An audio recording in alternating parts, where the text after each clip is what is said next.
tumekuwa tukishiriki vizuri hadi ambapo wakati walileta mchungaji mgeni ambaye hasemezeki haambiliki. Yeye ndiye amekuwa kila kitu, hataki kuwa advised na mtu yeyote.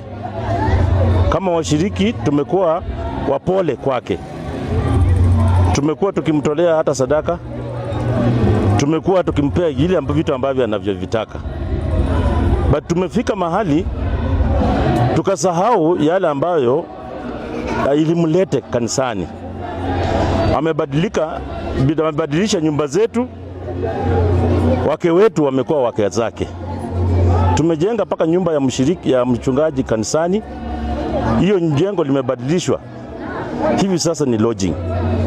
Wasichana wetu, wake wetu na watoto wetu ndio sasa wanatumia hiyo jengo. Yes. Pesa zile ambazo tunazitoa hataki ziwe accounted for. Yeye akiamua ni left ni left, ukiamua ni right ni right.